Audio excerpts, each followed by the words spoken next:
Good evening, ladies and gentlemen. Thank you very much for your attendance tonight, and may I begin by wishing you all a happy new year and hope that you enjoyed the festive period, and welcome to our first meeting of 2022. The first item of business is the meeting protocol. As everyone here is familiar with the evacuation procedure, I won't read that, save to say, in the event of a fire or emergency, we congregate outside the Old Virgin Money Bank. That moves us on to agenda item 2, which is apologies. I do have one apology, which is from Councillor Guttridge. That then leads me on to declarations of interest. Do we have any declarations beyond what is already printed on the agenda? No, we'll take those as read then. Thank you. That moves us on to agenda item 4, which is the minutes. Is everyone happy that I sign them off as a true and accurate record of the last meeting? Yeah. Okay, thank you very much.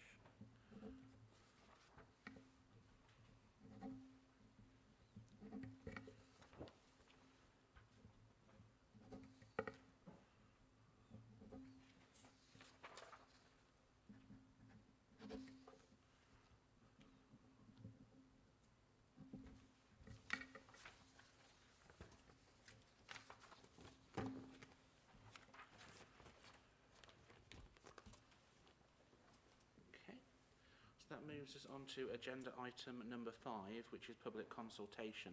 We have no members of the public present, but I am aware that there is a short statement to be read out on agenda item number 6.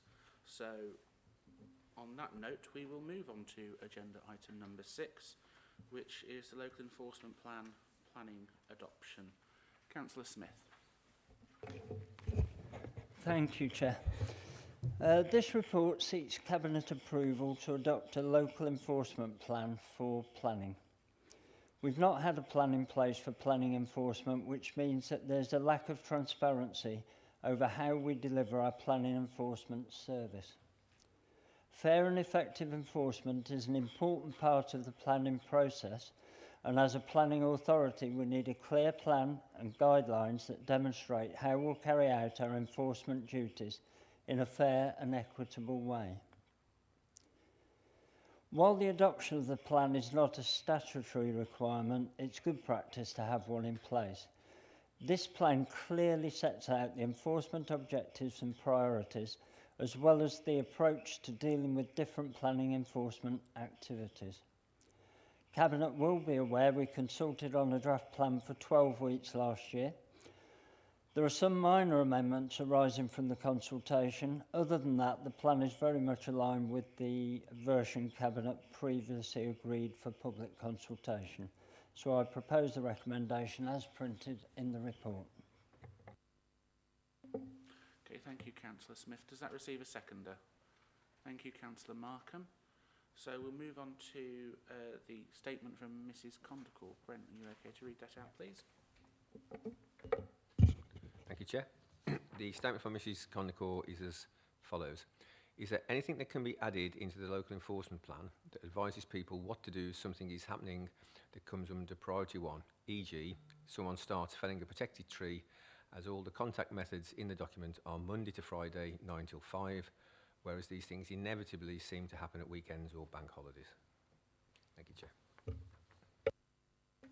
Okay, thank you for that. I think the officers can pick that up on any points of clarification on that when I ask officers if they have anything to raise on that. So we'll move on to any non-cabinet member. Does anyone wish to speak? Councillor Condical. Thank you, Chair. Enforcement's always a difficult issue, and we've had a lot of need of enforcement with all the development in Wellington and St Nicholas area. And one of the things I've noticed is the people doing things that shouldn't be doing it tend to do it at weekends or bank holidays, which goes on to Michelle's point about who do we contact at weekends, needs to be in the plan and on the website. We've also got the big issue, a good example is the Wellington Railway embankment, where a large amount of damage was done to local wildlife and biodiversity. And then the applicant, well, he wasn't an applicant because he did it without planning permission, then put a planning application in. And then that dragged on for about a year, and then he sold the land on.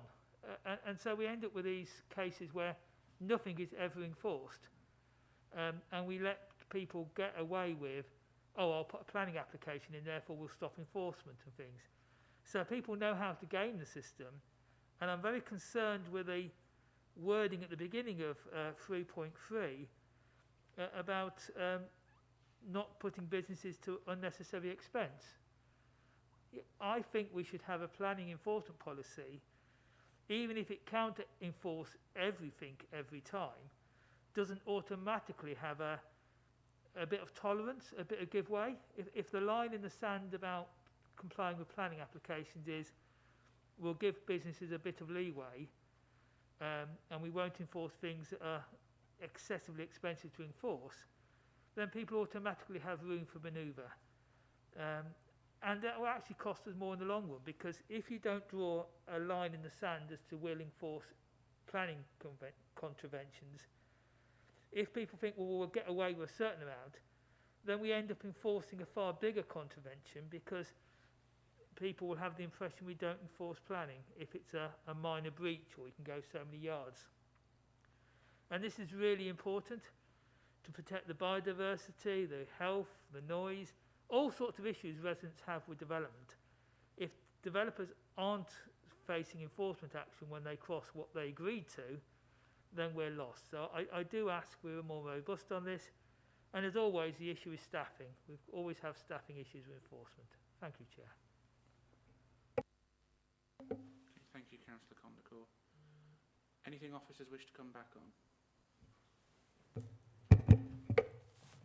Thank you, Chair. So I'll address the member of the public's question regarding hours of operation. So the reality is the hours identified in the plan are what we work towards. So we don't have a service that operates out of hours regarding planning enforcement. Now, I'm not aware that we get significant breaches in those out of hours, and if that was prevalent, then that's clearly something that we could take to members. Clearly, if we were going to provide that enhanced service, that would have to be costed.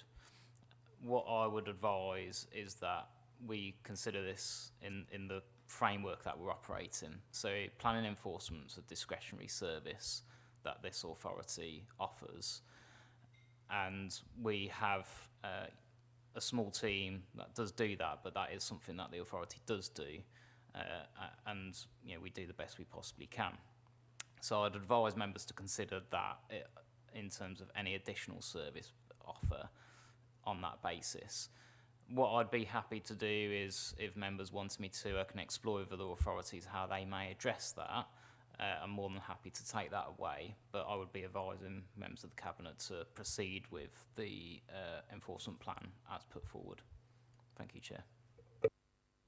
Okay, thank you. Any member of the Cabinet? No. I think in terms of what we've heard from the officers, it's about ensuring that we have a proportionate response, which is also cost effective in that we have, and I'm sure that if there was something which was of a borough-wide emergency, then the appropriate channels through our emergency contacts with senior officers would be able to step into place there. Because I know over, whilst it wasn't a planning issue, it was actually a community safety issue, there was one during the period in between Christmas and New Year, and I was able to get in touch with officers to have something done out of hours, and that was able to be remedied as quickly as we possibly could. So those channels do exist if there is a genuine emergency. So I think it is worthwhile investigating what other authorities do, but we have to make sure that our response is proportionate and cost effective. So having said all that, can we bring the matter to the vote? All those in favour of the policy, please show. Okay, that is carried. Thank you very much. That moves us on to agenda item number 7, which is the Gypsy and Traveller Site Allocations DPD. Councillor Smith. Thank you, Chair. This report seeks Cabinet approval to consult on the Gypsy and Traveller Site Allocations Development Plan Document, or DPD. As an authority, we have a duty to identify and allocate land to support the future accommodation needs of the Gypsy and traveller community. The current borough plan adopted in 2019 sets out a need for 39 residential and 5 transit Gypsy and traveller pitches up to 2032. To date, with insufficient suitable land identified, this has remained an unmet need. As part of the borough plan review process and using up-to-date data from 2021 assessment, this document identifies a revised need up to 2037 of just 16 residential and no transit pitches. The document also sets out a sustainability appraisal and a locational strategy for selecting sites for additional pitch provision. It allocates 3 parcels of assessed land to provide new pitches and safeguards the existing travelling show people site in Nuneaton. Of the 16 pitches required, this document allocates 15 on the new pitch allocations, with the balance being dealt with by turnover at the Griff site. When adopted, this will result in no unmet need for Gypsy and traveller pitches in the borough, and this document will supersede the relevant detail in the existing borough plan document. I'd like to thank officers for the hard work they've put into this, producing this document that effectively, to my knowledge, and for the first time, resolves the issue of unmet need for Gypsy and traveller pitches in the borough. So I propose the recommendation as printed in the report. Okay, thank you, Councillor Smith, and I will second that from the Chair. Do we have any non-Cabinet members who wish to speak on this item? Councillor Condacourt. Thank you, Chair. I'll be very brief. I obviously welcome the reduction in numbers, and it'd be useful to know if we can actually reduce them further as a result of any information out of the 2021 census when it's published. Because obviously we're finding that a lot of these populations are a lot smaller in terms of the need. I mean, obviously there's a lot of static population that hasn't got any need because they've got somewhere at the moment. But I do hope we can revise the numbers down considering how small a borough we are. Thank you, Chair. Thank you, Councillor. Any non-Cabinet member wish to speak? As the seconder, I just want to say I think this is a fantastic piece of work which Councillor Smith has done. And I know it was a piece of work that Councillor Smith was working on when we were in opposition, when he was the shadow portfolio holder, and his work that he has brought forward. And I think Councillor Smith is right. This is probably the first time that we have had no unmet need. As an authority and as a Conservative administration, we believe in the rule of law and that those who are on legitimate sites should be tolerated within the community. It is the unlawful sites and encampments which come up that are the most tiresome to members of the public. And as someone who has sat on planning for a number of years, I am very well aware that we have a number of these applications in the Greenbelt which are normally considered to be unsuitable for Greenbelt development, where the applicants come forward and say you haven't not met your unmet need, and I think this will go some way towards doing that. And I think if we can get this passed, that this will actually give greater protection to residents of Nuneaton and Bedworth. But I have to say I do find it ironic that we have Councillor Condacourt saying we should try and do something with the 2021 census data when he criticises us on the wider borough plan for doing just that, and actively goes out there and misleads members of the public that we are not progressing the borough plan review. In fact, it has moved the fastest it has ever done under this Conservative administration than it ever did under the previous Labour one. We've got further in 6 months on the borough plan review than Labour did in over 10 years in control. So I won't take any lessons or diktats from Councillor Condacourt on that. All those in favour of the recommendations, please show. That is passed. Thank you very much. That moves us on to the next SPD document, which is on transport demand, parking standards and conservation area appraisals. Councillor Smith, surprise, surprise, this is you. Thank you once again, Chair. Cabinet's asked to approve the adoption of 2 supplementary planning documents, the first in relation to parking standards And secondly, the conservation area appraisals and management plan. I won't go into a great deal other than to state that these SPDs will greatly aid the planning committee when determining planning applications. At the moment, our parking standards are out of date and cannot be used when determining applications. In effect, we have no parking standards in place, which I know from my own personal experience on planning committee can be problematic. The adoption of the Conservation Area Appraisals and Management Plan supplementary planning document will help ensure that there's an up-to-date appraisal of the conservation areas and formalise proposals for their future management. The adoption of these SPDs also means they'll become a material planning consideration and can be used as a basis for assessing any planning applications that may impact the conservation areas. I therefore move the recommendation as printed in the document. Okay, thank you, Councillor Smith. Does that receive a seconder? Thank you, Councillor Markham. Any non-cabinet member? Councillor Condical and then Councillor Watkins. Thank you. I've also been on planning committee on and off for a very large number of years, and how much parking and cycle racks and all this stuff is really important to have some guidance, because without that, as a planning committee, it is hard when someone wants to build a GP surgery, I think about a dental surgery or housing, as to what's required. So it's really important, and it's really depressing how few people respond to the consultation. My wife, myself, one other member of the public, and no councillor responded to the transport consultation. So I found that very disappointing. And one of the things in my response was about bus stops and things, because if we're trying to determine how much parking a certain site has, what the alternatives are is a great excuse for having less parking. And obviously in an area which is very rural, where everyone has to effectively go by car or bicycle, you need more parking. And we have lots of planning applications that are more than 400 metres from the bus stops, which really should have as part of the supplementary planning system enforcement of actually providing bus stops. And we even have applications like the St James's Gateway, where there's a bus stop in the planning application and the county council failed to provide it so far. So I think these things are welcome, but we should be doing more on all the means of transport.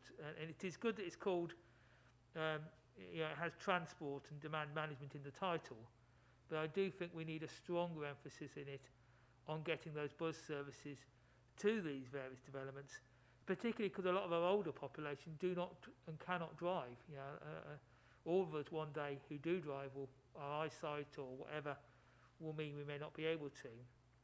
And I think our planning system should be really focused on providing the sustainable transport we need. Thank you, Chair. Okay, thank you, Councillor Condical. Councillor Watkins. Yeah, thank you, Chair. Welcome to see this sort of SPD coming forward. It's something that I've been talking to planning about for a while, especially on the parking. It not only gives the planning team something to work on with the developers, but also gives, as Councillor Smith has just said, gives the planning committee something that to work on and to aim for. So in full support of these SPDs coming forward. Thank you. Okay, thank you, Councillor Watkins. Anything any officers wish to come back on? No. Any cabinet member? No. In which case we'll move to the vote. All those in favour, please show. That's carried. Thank you very much. That moves us on to agenda item number 9, which is the Arbor Strategic Housing Allocation Design Code Supplementary Planning Document Consultation. Bit of a mouthful, but Councillor Smith. Thank you. This is my final item on tonight's agenda, I'm pleased to say. So this report recommends to Cabinet that a public consultation is undertaken on the draft Arbor Design Code between 31st of January and 27th of March this year. To provide Cabinet with context, we were one of 14 local planning authorities that were granted pilot status to test out the government's National Model Design Code. Obtaining pilot status is considered an achievement for the authority because that bidding was competitive. The pilot status and outputs have been reported to the Borough Plan Committee in detail. The key points for the Cabinet are that testing took place over a short and intensive period, culminating in a submission of a draft code at the end of September 2021. The pilot work was purely an exercise in testing out the National Model Design Code and provides us with no planning status.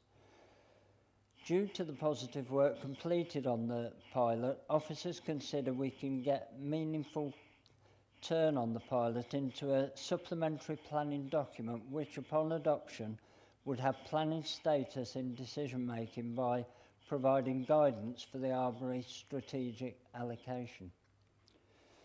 To develop a supplementary planning document, we need to undertake a public consultation. This will provide residents and other interested parties an opportunity to formally comment on the design code.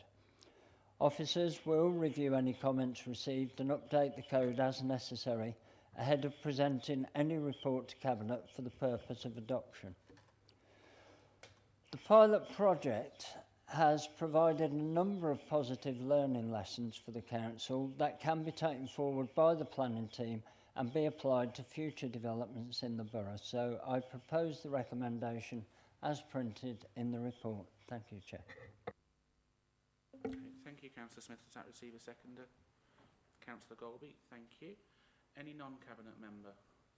Councillor Condical. Thank you, Chair. Yeah, this is a beautiful document, and I do hope it gets planning status, because we should be designing to a master plan, and this is what has failed in Wellington St Nicholas. I don't know if it's too late for any of this to be applied to any future development in HSG1, but I think all the other strategic sites that haven't yet been developed need to have a plan like this, so that we do things like the sustainable drainage, the cycle routes, the buzz routes, the whole infrastructure in a joined up way. Because at the moment we get planning applications for 400 houses here, 200 here. I mean, I think it's been the same at Hawkesbury. There's been applications for a bit of the site and then another bit of the site. And then you don't actually get that shared infrastructure and actually have everything joined up in a logical way and also built out in a logical way. And one of the nice things about a design guide is it actually makes an area look right. You don't get these sort of one developer doing something that's very, very different to what the development next to it is doing. I mean, it all looks beautiful, and the tree-lined streets with the cycleways and sustainable drainage. And it's what's been missing at the moment. Some of the developers have been better than others, but without a design guide, we haven't got that stick to actually beat everyone to actually do something in a joined-up way. And as my wife mentioned before, we end up with these ransom strips and bits of waste ground, and we just end up producing rubbish, when for the same amount of land we could actually provided less unhappiness and more facilities. So I'm very pleased we've done this, and actually hope we do it properly for all the other sites, rather than this is wonderful and then not carry it on. Thank you, Chair. Thank you, Councillor Condical. Anything officers wish to come back on? No. Councillor Golby. Thank you, Chair. I'm quite pleased that Councillor Kandaka has brought up what he's just brought up, because I'm not ashamed to say that I had a significant part in everything that he's just described. So the non-motorised modes of transport were something that I brought up as had to be prevalent within the design guide, because future travel will be not necessarily by car. So I do actually support other modes of transport like cycling. So maybe the Twitter comments can stop on that one. And I have to also get out to my residents that when this comes in, it's not a planning application. It is not. One of the learning curves, and I think Councillor Smith will agree, is that the message got a bit confused with what this was because of the timing, because we just announced the Borough Plan Review and people completely confused the two. And it wasn't the Borough Plan Review, it was the design guide. This is about the inevitability that at some point there will be some development within Arbor. And when there is, how would we, as a community, want it to fit into our existing realm? The document actually is a really good document. It's been well produced, and the input that went into it was, I would have liked more input from the community, but again, the crossed wires and the confusion kind of led to different viewpoints, and there were some social media comments that weren't helpful either. But I'd like to just reiterate the fact that if we want good quality and beautiful development, we have to get involved, and we have to get involved in the process, and we as communities have to get involved. And it's quite right that we end up with something that we want because we live there already. I would encourage everybody to read this design guide and have a commentary on it. I'm quite pleased at how it's turned out as a resident, let alone as a councillor. And we were very fortunate to get the design guide scheme to us because, again, as Councillor Smith said, it was hotly contested. And it should be something that we do consider going forward. And I'm quite happy to second this proposal, Chair. Okay, thank you, Councillor Condacor. Councillor Golby-Even. Councillor Condacor raised about hoping to apply these to other. I do promise I had a train of thought. Councillor Condacor was mentioning how he hopes we can do this for other strategic sites, and whilst I share that ambition, we have to remember that we did actually receive a grant funding for this particular pilot, and pilot is the key word in this. It isn't a national requirement. It may be, and from the sounds of it, I think 50,000 it was, from what Councillor Golby tells me, from a sedentary position. It may become something which is required, and hopefully, once government has evaluated the work that we have done as one of the 14 pilot schemes, that will inform any future reforms to planning regulations, and I'm sure that officers will be keen to feed that back to government if and when asked about that. I think also, if there are lessons we can learn within budgets, I think that is something that we would very much welcome in any event, and I would hope that once we've gone through the whole process and it is an adopted document, there is some work that the planning department can do to actually give us an overview of what happened and what we have learnt, and what they are going to take away from this for the future, even without any government intervention. So I think it's useful to actually do that exercise. It may be something that Overview and Scrutiny wishes to take up, and I would welcome, not that I can set their agenda, but I would welcome their input and look at that if that is something they decide to take up, because planning is something very close to many of Cabinet members' hearts in one way, shape or form. And it is about getting stuck in early, but you don't have to have a process like this to get stuck into planning applications. I know from first-hand experience with ones in my own patch on Golf Drive that you can get stuck in with the planning process with or without this pilot, and quite often it is councillors which shout loudest that actually don't actually engage with planning developers, and it is the residents who suffer. So I think the more engagement we can do and bring it down to the grassroots level, I think that actually improves the planning process.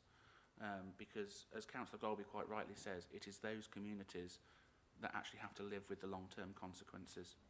So if that is something, I won't move it as a formal recommendation, but I know if officers can think about that moving forwards, about how we can apply this and what we can bring forward as lessons learned, I think that would be valuable experience. So.